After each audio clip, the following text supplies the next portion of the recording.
Hey guys, Parallel here. I'm here with you in part 5 of my video series on the 7 Hero Support, and I'm going to be talking to you today about the SoS Channeling Ritualist. Now for starters, I will be using Xandra.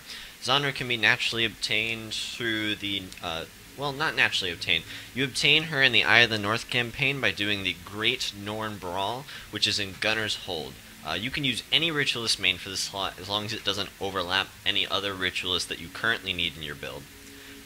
You will need to make them a Ritualist. Yeah, that's it for this hero, honestly. This is one of the few heroes that you have in your build which will not need a subset. So they could even be a Ritualist warrior for all you care, because all we'll need access to are the Ritualist spells and the Ritualist attributes. So let's get right down to it. This build focuses on spirit spamming with Signet of Spirits, and it also focuses on protective spells and healing spells. So kind of a support class. Again, kind of like some of our other things we've seen, like our Mesmers were supports, and this will be kind of supporting along with doing damage through spirits. Our first spell is Signet of Spirits.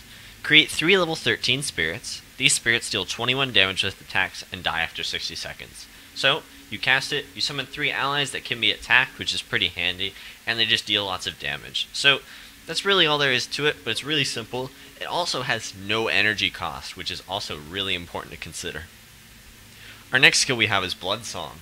Create a level 13 spirit who dies after 158 seconds. Attacks by that spirit steal up to 26 health. So this spirit basically is not really going to die, because he attacks, he'll also drain HP each time. So unless the thing attacking it is doing massive amounts of damage all like in seconds, then Bloodsong's generally going to stay alive. So that's really good, because it's able to tank certain monsters if it gets aggro, and it just sits there and it's consistent damage, which we need in this build.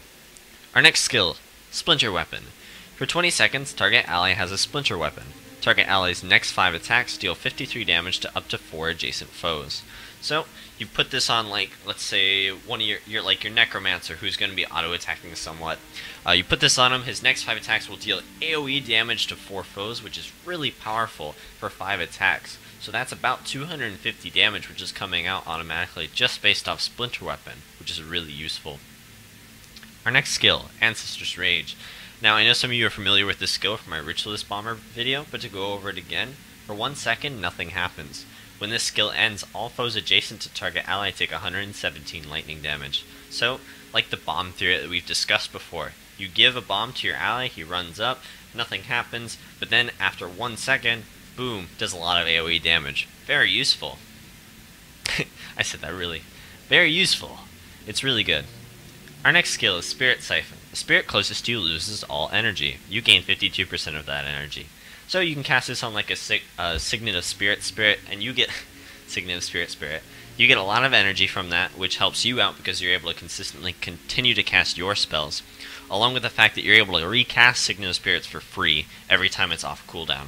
So you can keep using this as energy. So you have like a net game. I'm not 100% sure right now how much mana the spirits have, but I know they have more than 5 energy, so you get a net gain of energy over time. Next we have Men, Body, and Soul. Target ally is healed for 102 energy. That ally loses 1 condition for each spirit within earshot. So, might as well say heal all conditions, because you're always going to have at least 4 spirits within range. You're going to have your Bloodsong and your 3 Signet spirits.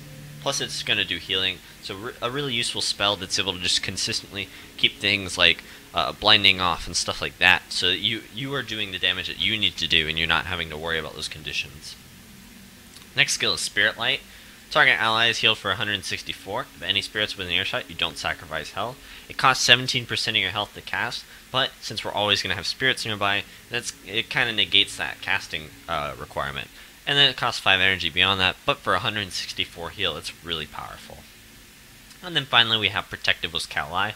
Hold Kaolai's ashes for up to 54 seconds. While you hold his ashes, you gain 10 armor, and when you drop his ashes, it does an AoE healing of 75 HP, which is really powerful. So, gives you armor while you're holding it, so you're not taking nearly as much damage, and emergency drop, you can heal everybody, which is really good. For this build, we have 12 in a channeling magic, 12 in a restoration magic, and 3 in a spawning power. Going over our build, what we have is we ignore the focus, but what you should have is a Q9 Ritualist channeling wand that has 2020 on it, and a Q9 Ritualist Chanting Focus that has 2020 on it.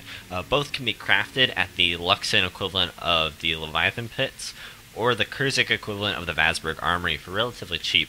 So that's a really useful place to get most of the armor for your heroes.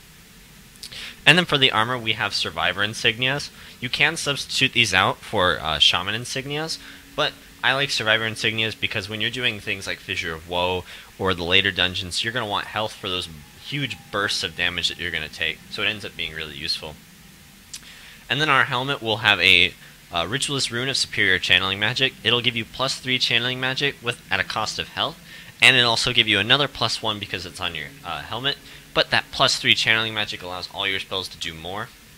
So like things like Splinter Weapon, for the next 5 attacks deal 53 instead of like the next 3 dealing 40. So it just buffs your spells so much. Then we'll have a Rune of Vitae, which you can put here. Then we'll have a Ritualist Rune of Minor Restoration Magic. Then we'll have a Rune of Vigor. A Rune of Vigor you can choose anywhere from a 30 HP to a 41 HP to a 50 HP rune, just depending on how much money you're willing to spend on the build. The Minor Vigor one is definitely the cheapest, so I'd probably go for that if you're on a budget, or if you're just fresh starting off with this hero build. And then you have the Ritualist Rune of Minor Spawning Power, which is also really good. It allows your spirits to do more damage, and it allows them to be higher levels so they'll have more HP. So yeah, that is the SoS Channeling Ritualist. That's basically all there is to it. Again, I chose Xandra, and the core focus of this build is spamming Signet of Spirit and keeping spirits consistently up doing damage, along with using things like Mend Body and Soul and Spirit Light to heal your allies and heal your spirits and keep them up. So yeah, next video I will be going over Raza's build of the SOGM Rit, and I will see you there. Please subscribe, like, comment, dislike, whatever you need to do to let me know if my content is working or not, and feel free to give me any advice or ask me any questions and I'll respond as quick as I can. Thanks for watching.